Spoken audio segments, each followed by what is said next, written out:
Now, as for the roof sections, the printed plans have three different sections off. You've got a big main roof section right here, which is R1. And on the plan with the walls, we've got a medium section here, which is an R2. That's the one that's coming out over the porch. And then this last one right here is R3, and we have two of those, one for each dormer that goes on the top. Now, if you take a close look at the plan, you can see that outlined in red are each separate section. So you know a square goes here, you know a long piece goes here, and another long piece goes here, and that'll help you lay out the tiles according to the number of casts that we have. Notice one more thing on here though. I actually have the clay tiles the direction they're supposed to be. So in other words, down here is a dotted center line where the roof peak goes. And if you can see, if I put this on here, that's kind of the wrong direction according to the way the pattern goes. The pattern has the tiles going that way. So I'd spin this around to kind of match the direction the tiles are going. This facing one here on the other side, the tiles go this way. So they kind of flow down that way because this roof has a peak that kind of forms like right here. Now I'm going to cut this main roof section and also the medium R1 and R2 roof sections both out of mat board. So what we're going to do once again is we're going to plot all the corners on here. So I'm going to center this over here, and it's up to you if you want to tape it down so it doesn't move. We're going to plot all of the dots with little circles on here. Now I do want you to note a couple of things on this plan. Of course, there's a dotted line going right down the middle here. That's where the peak of the roof is going to be. And here's a little side roof. This is a side roof. When the roof slopes down, this one sort of pops up like that, okay? So there's going to be a dotted line here to represent the fold going back up. You're also going to notice a few broken areas on the plan. Like right here, you see that I've got a 1-inch tile that's extending past the edge of the roof, and I've got kind of the edge broken here. What that means is we're going to glue a 1-inch tile off of the edge of the cardstock. And then later we're going to gently clip that and try to get that smooth along the edge. So once again, we're going to take this and we're going to poke a deep hole in all of the circles here. A good way to do this is to get your ruler right up to the holes. Let your lead fall into that hole. You'll actually be able to, see, I can't move the lead because it's stuck down in the hole. Push the ruler up against the lead, and then go to the other side, let the pencil fall in the hole, and then shove the ruler up against the pencil. Do that to make sure that the ruler is just setting against where the pencil lead is. And then, when you connect your line will be very exact when you draw it. When you draw on your lines like your center line, sometimes it's helpful to actually make that one kind of a dotted line to remind you that that's where the roof is going to fold. Now that we've got our roof laid out, and notice I've got a dotted line for the center fold, and I've also got a dotted line for this extra roof that flaps up. We're going to cut the outside all the way out completely, and we're also going to cut this slot right here. Now that it's completely cut out, across the center we want this to fold rather neatly down the middle. To do that, I'm going to go ahead and cut this in the middle, but not cut it completely apart. So I'm going to make a couple passes, and I want to cut almost, probably a little more than halfway through it. Now, if you accidentally cut this whole thing in half, we can always flip it over and tape it on the back side, but it won't be quite as strong. But you do want to cut just a little more than halfway through when you do this to get this to fold nicely. So I'm going to put my knife right on there, and I'm going to try to get it lined up nice on the other side here, right where the knife is going to be. And it's a little hard to judge. I mean, it takes a little practice with a knife. So I'm going to cut across like this, using not quite as much pressure as I did before. And I'm going to cut across again. Okay. I don't want to go all the way through that. So I think I did pretty good on that. So yeah, there we go. I didn't cut all the way through, but I got pretty close. So this will fold like this. One other thing we need to do is we need to actually cut this side piece right here. This little side roof section right here is going to be one that folds up. Now we can't score it on this side to make it fold up. We need to score it on the underside to make it fold up. So here's how we're going to do that. What I'm going to do is I'm going to take my knife and I'm going to poke it right through to the side where it's supposed to be. I'm actually going to cut it just a little bit and really jam that knife down in there, okay, to make a slot. On the other side, I'm going to put it right on the pencil line, and I'm going to do the same thing, and I'm going to jam that knife right down in there, kind of wiggle it a little bit so that I got a notch. And when I flip it over on the back side, I will see these two notches. So I flip it over on the back side, yep, there's one notch right there, and there's another notch right there. And what we're going to do is we're going to score this on the back side. So let's get the knife to line up on the back side here, and the knife to line up on, notice I'm putting the knife in the slot and then sliding the ruler up to it. Okay, that should be good, and that should be good. So we're going to score it. Oops, alright, I missed it. I went kind of uphill there and I didn't mean to. Let's try that again. Let's score it right against the ruler. And we're going to cut again, and probably one more time. I don't want to go too far with it. Okay, there we go. I don't know, you can't see it. I got kind of a double line there. So that is going to flip up that way. Now what we're going to do is we're going to take our finished top floor and we're going to test fit this paper roof to see how it goes. It should just lay on there. And let's see, that lays on, I think, pretty good right there. It looks like my roof is starting to split right here. I may have to tape that just a little bit. But you see how this kind of goes past the beams right here? That should set down. And then we've got the side roof right here.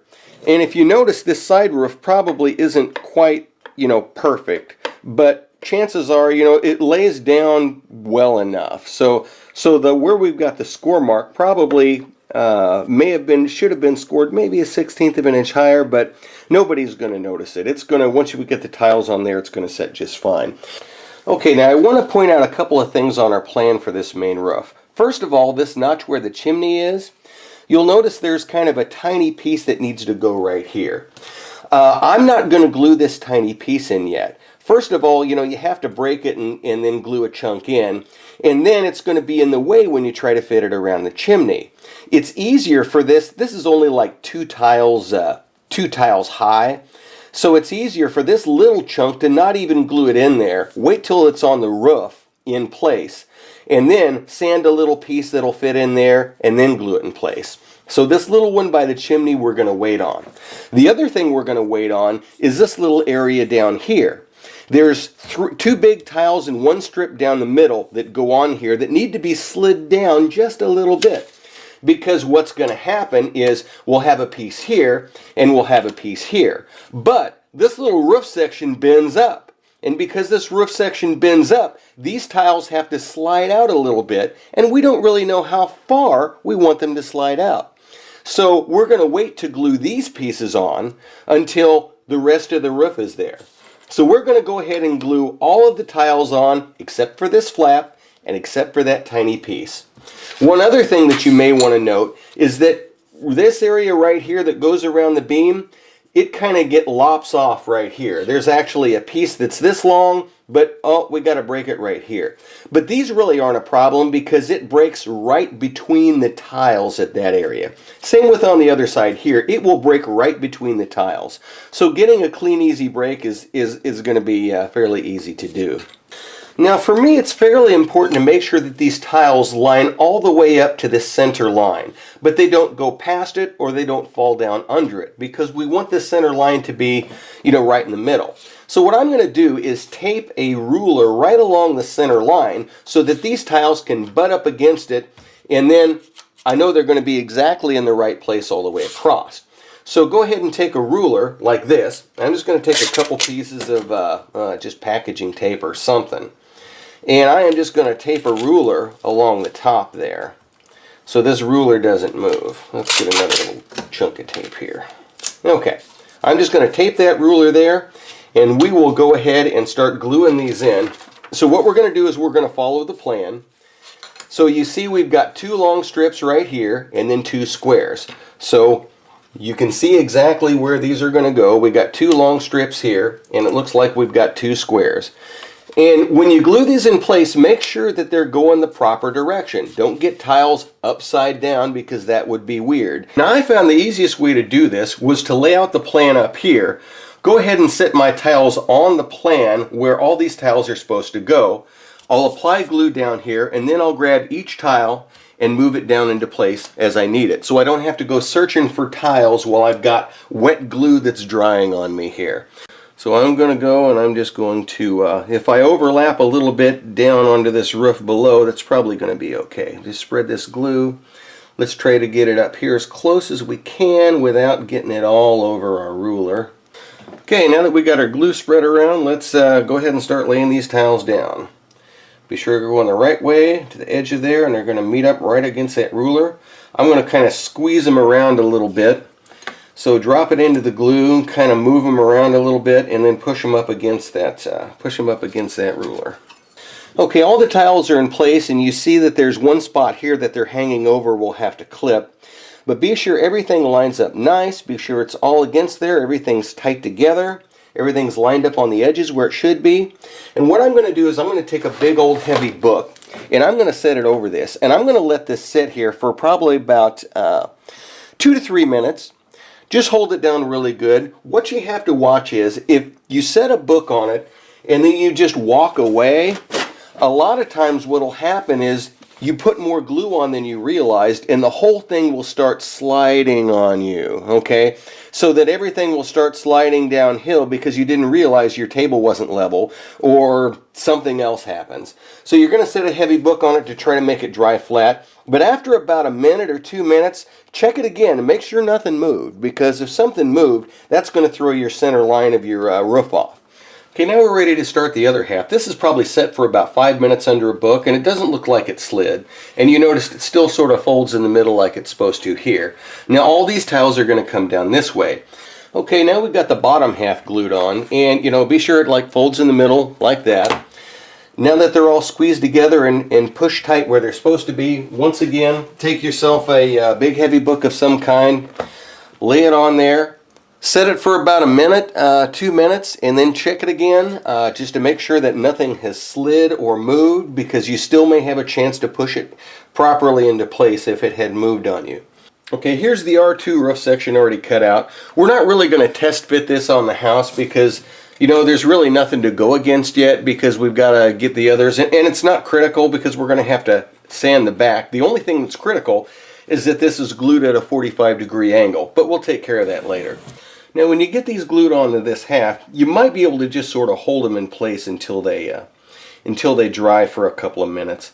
You got to be careful with this little square piece right here, because it'll want to rock back and forth, because only a tiny corner of it is actually glued on the roof. So be sure to sort of push it down here so that it doesn't rock back and come off your roof.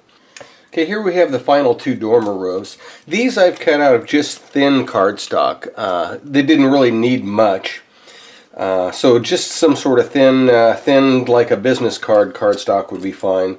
And then we're going to glue on one tiles going this way and one set of tiles going the other way.